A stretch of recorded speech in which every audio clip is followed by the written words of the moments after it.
Yan, biyab. Ayun, nag-aano siya. Bumaba siya talaga. Kahit makiyur siya, sige, ano ko na lang mamaya.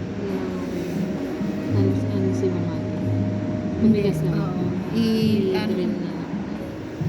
Nababa nga siya. Ayun niya yung pangit. Hindi kayang sundutin yan ng ano. Sa akin ganun din ginawa ni ano yun. Sinusundot ko na lang tinatang. Para lang siyang ano, glow.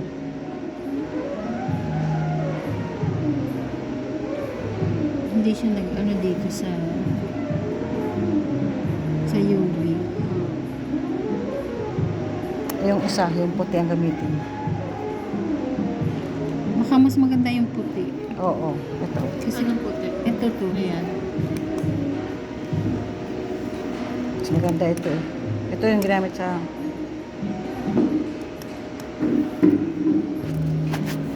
Sasabihin mo ako mag-yogi. Habang inaayos. Beautiful life.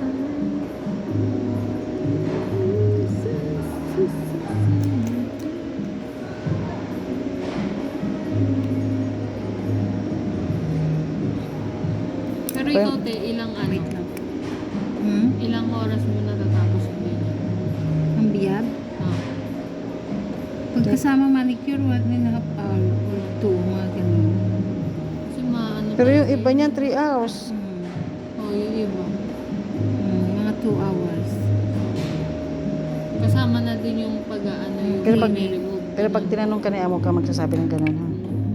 Ang sabihin mo lang, depende ka mo sa ano, sa customer kung magpapalinis o ilalagay lang ng extension, depende ka mo. Huwag ka lang magsabi ng oras. Kasi si ate kahapon, no, Depende kasi sa ano eh, sa Sa- customer yan. Tinanong. gagawin ng cook.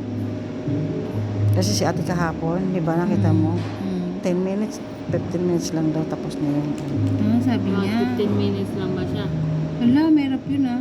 Sabi ko, wag kang ganyan ate. Linis ng kuko. Kaya nga sabi ko, madam, patestingin mo siya. Kaya nga ayaw sana niya magpakuko yung kahapon. Kasi sinasabi niya 15 minutes lang. Ano, di kawawa tayo. Ba't ko naman siya susundin na 15 Kaya minutes nga. lang? Tama ba siya? 15 minutes na ano. Kaya daw linis niyang ng gawin. ano, Paa. manicure? Oo. Manic pedicure. Hala, paano klaseng ano yun? Baka Mabilis 30 niya. minutes. Sabi niya, expert ako dyan. Kung sa Wait lang, ah. minsan nga, Binara ko siya eh. Inuurasan ko sarili ko, minsan nasa 25 ako eh, minsan 25? 20. Oh, minsan Depende 30 pa sa nga ano eh. 25 to 30, mga ganun. Bumababa siya. Mababa talaga siya, ano, diba? Kaya nahihirapan din ako dyan eh. Kung ano siya. Kaya sabi ko, huwag kang magsabi ng gano'n. Sabi mo, depende sa gagawin mo. Huwag yung magyabang na, ay, expert ako dyan. Kaya ko lang yan kahit 10 minutes, 15 minutes. Pinara ko nga siya kay amo eh. Sabi ko, amo, hindi kasi amo, hindi naman makuha mo sa 15 minutes. Depende yan sa ano, kahit nga kako magmambrat ka lang eh. Di ba? Lalo kung mag-design ka ng almond, makuha mo yan kaya ng 15 minutes. Lalo na ang kuko niya, ang tigas-tigas. Nako.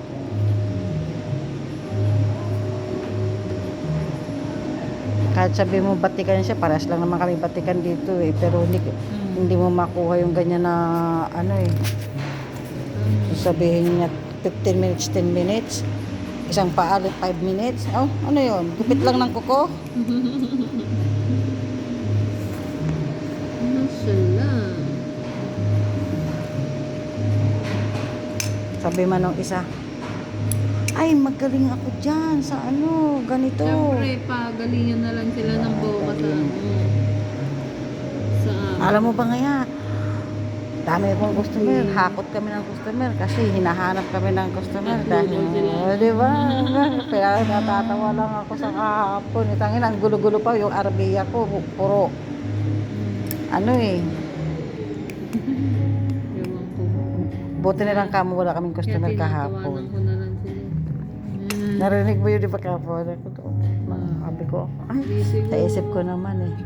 Hindi, siyempre nagpapakita. Eh, sana nga tanggapin na kayo. Kayo na.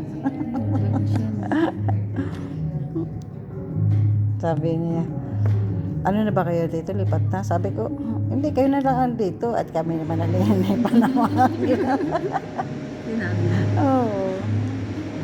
Kasi ang sabi eh, ano na raw sila, di ba? Pare-parehas daw sila mga Oo.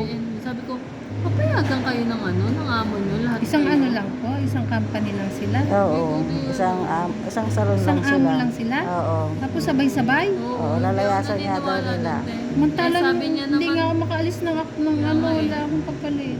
sabi niya nga dito September pa, September diba? pa rin Oo. si ate, matatapos yung... Diba? September, sabi niya, sabay-sabay daw sila. Hmm. Sabi ko, Tapos papayagan yung... kayo, tatlong kayo. Yung bago, yung Doon nga lang sa amo yung namin nag-prints na- kaya mo, hanggang kahit bukas pwede na siyang ilipat dito. Ganon. Kasi 2 months pa lang daw yun sa amo niya, sa amo nila. Galing daw yung Riyadh. Pero may kiwa siya doon. Galing siyang Riyadh. Papayagan ba siya na Ayun nga lilipat? sabi ko. Ayun yun. Kasi kung tatakas siya, magiging hirog siya.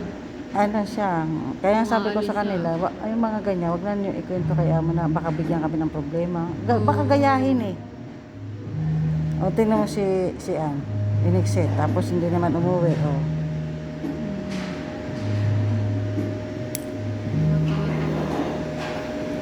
Saka gustuhan lang. Gustuhan lang nila. Kaya sabi ko, pag mga ganyan, ihi lang kayo ng advice. Yung, Nalaman ko lang yung mga ganyan-ganyan doon din sa African na nagtuusap dito. Para maging ano nga daw. Maging pagpantay, masisilip mo kung naumbok o hindi. ganun pala yun. Titry Oo. ko sa isang kamay ko. Makikita mo. Galing.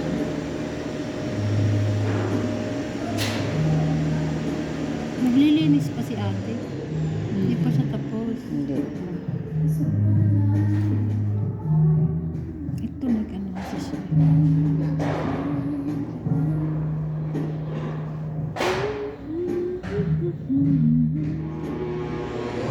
Yung isa hindi na siya nag-cure dito sa